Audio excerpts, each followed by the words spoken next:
Hello, नमस्कार. मी अंजली. तर आज आपण बनवणार आहोत तडका पनीर मसाला. तर अशा पद्धतीने तडका पनीर मसाला बनवाल तर खरंच मटणाची चव विसराल. माझ्या पद्धतीने एकदा तडका पनीर मसाला बनवूनच बघा आणि खरोखर श्रावणामध्ये तर नक्कीच ट्राय करून बघा. लहान मुलांच्या टिफिनसाठी किंवा आपल्या घरातल्या सर्वांच्या कोणाच्याही मिस्टरांच्या टिफिनसाठी अशा पद्धतीने तडका पनीर मसाल्याची भाजी बनवून बघा आणि मला नक्की कमेंटमध्ये सांगा. वरून छान आपण असं बटर घालून त्याला सर्व करायचं आहे. खूप छान होती ही पद्धत. तर एकदा नक्की ट्राय करून बघा. तर चला तर मग वळूया आपल्या रेसिपीजकडे. सुरुवातीला मी जिरे घेतलेले आहेत.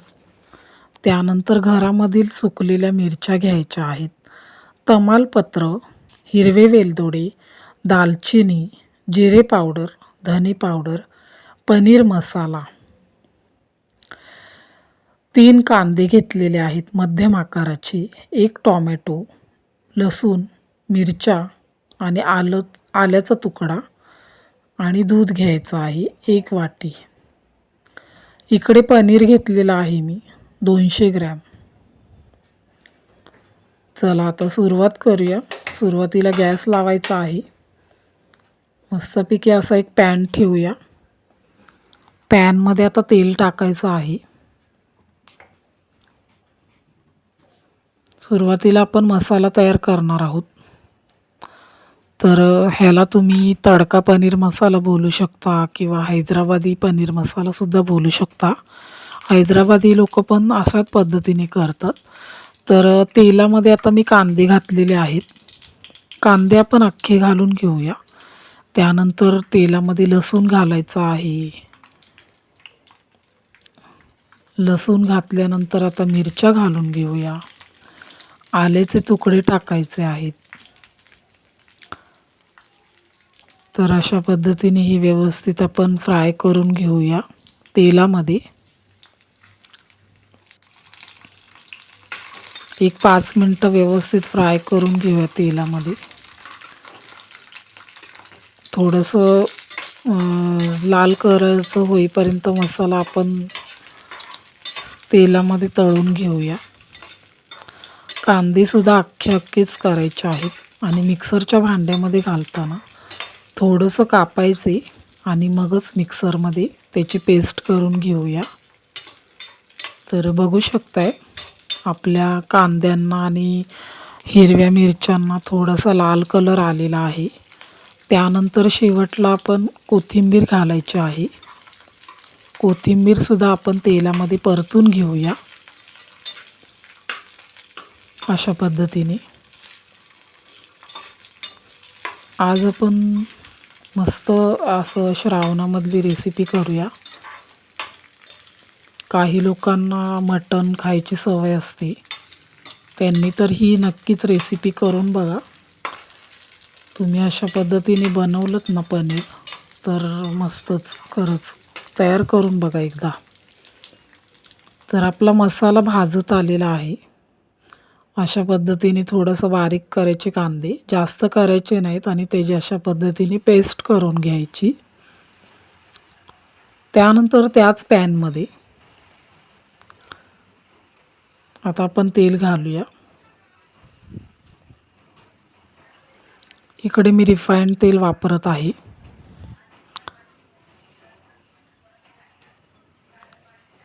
इकडे मी 3 चमचे तेल वापरलेलं आहे. त्यामध्ये आता आपण तुमच्या पद्धतीने तुम्हाला जेवढं तेल लागतं त्या पद्धतीने पनीरचे तुकडे आपण फ्राय करून घेऊया तेलामध्ये. अशा पद्धतीने सर्व पनीर आपण फ्राय करून घ्यायचं आहे तेलामध्ये. जास्त फ्राय करू नका, नाहीतर पनीर तुटतं आपलं. त्यामुळे फक्त 2 ते 3 मिनटं ठेवायचं पनीर. गॅसची फ्लेम मध्यम आचेवरती ठेवायची आहे. बघू शकता अशा पद्धतीने एवढंसंच पनीर आपण भाजून घेऊया. संपूर्ण आपण 200 ग्रॅम पनीर भाजून घ्यायचं आहे. त्यानंतर दुसऱ्या एका छोट्या कढईमध्ये मी पुन्हा एकदा तेल घातलेलं आहे. तेलामध्ये हिरवे वेलदोडे, दालचिनीचा तुकडा आणि तमालपत्र, वाळलेल्या हिरव्या मिरच्या, तुमच्याकडे जर लाल मिरच्या असतील तर त्या तुम्ही घालू शकता. त्यानंतर जिरं घालायचं आहे आणि मस्तपैकी असा तडका द्यायचा आहे. बघू शकताय खूप छान तडका आलेला आहे त्याला, तेलाला.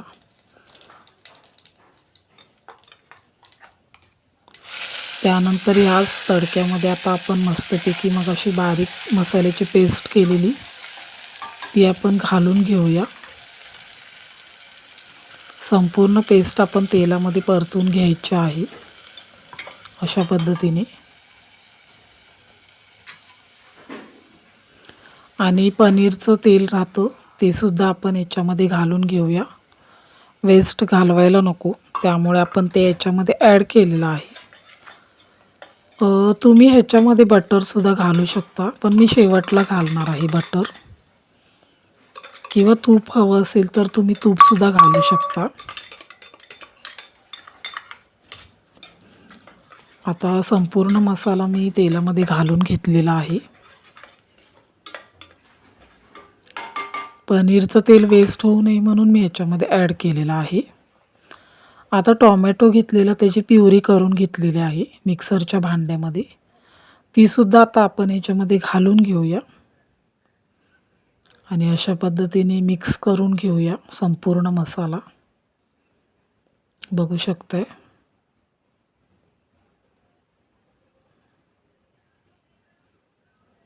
आता दुसरीकडे दुधामध्ये आपण थोडीशी हळद घालायची आहे आणि त्यानंतर पनीरचा मसाला असतो तो आता आपण याच्यामध्ये ॲड करून घेऊया. दुधामध्ये घातल्यानंतर मिक्स करून घेऊया. खूप छान होतं असं केल्याने. दुधामध्ये पनीरचा मसाला घालून घेऊया आणि संपूर्ण एकत्र करून घेऊया. आणि आता ते आपण याच्यामध्ये ॲड करायचं आहे.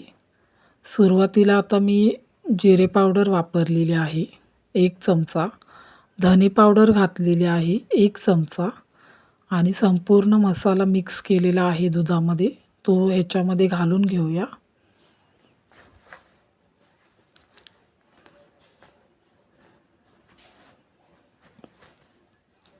त्यानंतर आता आपण पनीर घालून घ्यायचं आहे. संपूर्ण पनीर आपण ह्याच्यामध्ये घालून घेऊया आणि बघू शकताय एक 5 ते 10 मिनटं आपलं पनीर शिजेपर्यंत ठेवूया. आणि गॅसची फ्लेम मध्यम आचेवर ठेवायची आहे, जास्त वाढवायचं नाही, नाहीतर पनीर आपलं फुटू शकतं. तर बघू शकताय छान त्याला मस्तपैकी असं आपल्या तडक्याला उकळी येत आहे. वरून कसुरी मेथीने सर्व करून घेऊया.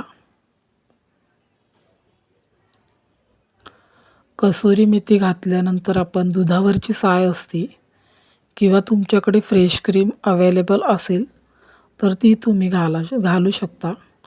माझ्याकडे अवेलेबल नाही आहे, त्यामुळे मी दुधावरची साय यामध्ये ॲड केलेली आहे. दुधाच्या सायेने पनीरला खूप छान फ्लेवर येतो. आणि अशीच तडका पनीर मसाल्याची रेसिपी आपण करून बघा आणि मला नक्की कॉमेंटमध्ये सांगा कशी झालेली आहे. वरून थोडंसं मीठ घालायचं आहे चवीनुसार. आणि अशा पद्धतीने आपला तडका पनीर मसाला तयार झालेला आहे. अतिशय सुंदर आणि मस्तपैकी आपली मटणापेक्षा छान आपली पनीरची भाजी झालेली आहे. एक 5 ते 10 मिनटं गॅसची फ्लेम कमी करून शिजवून घेऊया. आणि बघू शकताय तयार झालेला आहे आपला पनीर तडका मसाला. खूप छान शिजलेलं आहे आपलं पनीर. आणि अशाच नवनवीन रेसिपीजसाठी अंजली रेसिपीजला सबस्क्राईब करा, लाईक करा, शेअर करा आणि नक्की कमेंट करून सांगा कशी झालेली आहे आपली आजची रेसिपी. पुढची रेसिपी आपण कोणती बनवायची ते मला नक्की कमेंट करून सांगा. वरून बटरने आपण छानपैकी त्याला बटरची चव लागण्यासाठी बटर वरूनच घालायचं आहे. डब्यामध्ये देताना तुम्ही अशा पद्धतीने द्या. मस्तपैकी बटर लावलेली चपाती आणि तडका पनीर मसाला तयार झालेला आहे आपला. Thank you. बाय.